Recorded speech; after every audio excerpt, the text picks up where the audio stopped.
शिक्षार्थियों, जैसे जैसे बच्चे सीखने के अनुभवों से गुजरते हैं, वैसे वैसे बच्चे क्या जानते हैं का निर्धारण और उनकी कठिनाइयों को समझने के लिए बहुआयामी तरीके से उनकी प्रगति का लगातार अवलोकन और उन्हें रिकॉर्ड करना अत्यंत महत्वपूर्ण है। यह प्रारंभिक जानकारी शिक्षकों को कुछ महत्वपूर्ण प्रश्नों के उत्तर पाने में सहायक होगी, जैसे बच्चों के विभिन्न कठिनाइयों के कारण क्या हैं, क्या अभ्यास से इसे हल करने में मदद मिलेगी, क्या इन कठिनाइयों को हल करने का कोई और भी तरीका है। ऐसे में केवल एक गतिविधि या एक प्रकार के अनुभवों को दोहराना सभी मामलों में पर्याप्त नहीं होगा। इस स्तर पर सीखने के अनुभवों के दौरान बच्चों के सीखने की प्रक्रिया में व्यस्तता या संलग्नता को देखना और उनको रिकॉर्ड करना बच्चों के सीखने की प्रगति पर नज़र बनाए रखने का सबसे अच्छा तरीका है। हालांकि यह महत्वपूर्ण है कि एक से अधिक समान अनुभव भी प्रदान किए जाएं ताकि किसी भी महत्वपूर्ण अवलोकन को सत्यापित किया जा सके। आकलन द्वारा उन बच्चों को पहचानने में भी सहायता मिलती है जिन्हें कुछ विशेष सहायता की आवश्यकता हो सकती है।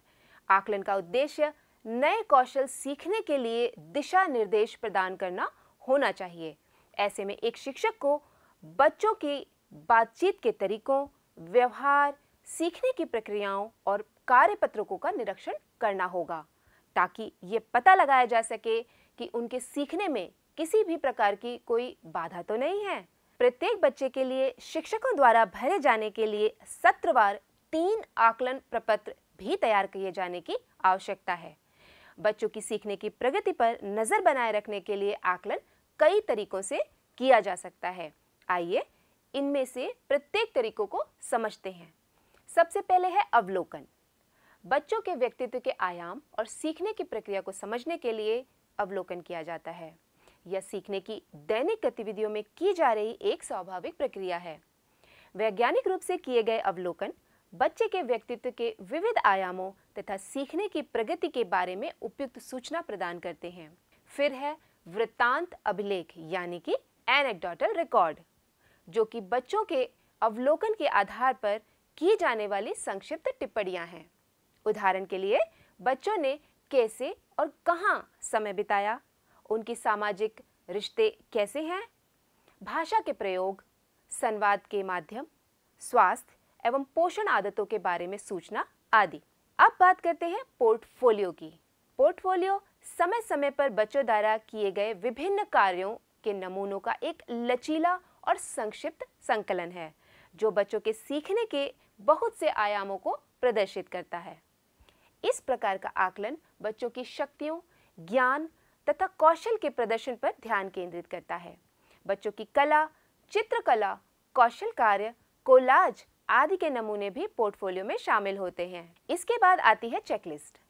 चेकलिस्ट एक विशेष विकास क्षेत्र में बच्चे के सीखने के प्रतिफलों, व्यवहार या विशेषताओं की सूची होती है।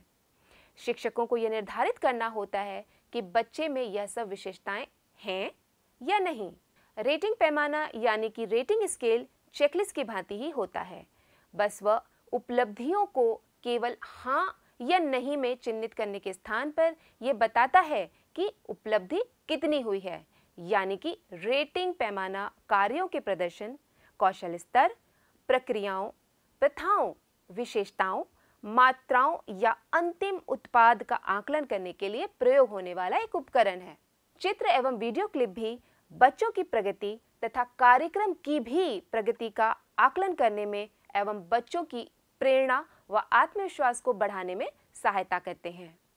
शिक्षक निजता की सीमाओं को ध्यान में रखते हुए रिकॉर्डिंग को सुनकर और देखकर उचित कक्षा प्रक्रियाओं को उसी के अनुसार निर्मित और संशोधित कर सकते हैं। बच्चों का आकलन एक निर्धारित प्रक्रिया के अनुसार ही किया जाना चाहिए। तीसरे आकलन के पूरा होने के बाद शिक्षक प्रत्येक बच्चे का समेकित रिकॉर्ड रखे, जिससे उन्हें प्रत्येक बच्चे की मदद करने, सीखने के अनुभवों की योजना बनाने, माता पिता के साथ प्रगति को साझा करने और कार्यक्रम को आवश्यकता के अनुसार संशोधित करने में भी मदद मिल सके। याद रहे, किसी भी बच्चे को पास या फेल के रूप में लेबल न करें। इसी प्रकार बच्चे के सीखने में मदद करने के लिए उनकी सराहना करें, ना कि आलोचना। आशा है आप सभी बताई गई इन सभी बातों का पालन करते हुए बच्चों के सीखने की प्रक्रिया पर बराबर नजर रखते हुए उनकी प्रगति में सहायक होंगे। खुश रहें और सीखते रहें।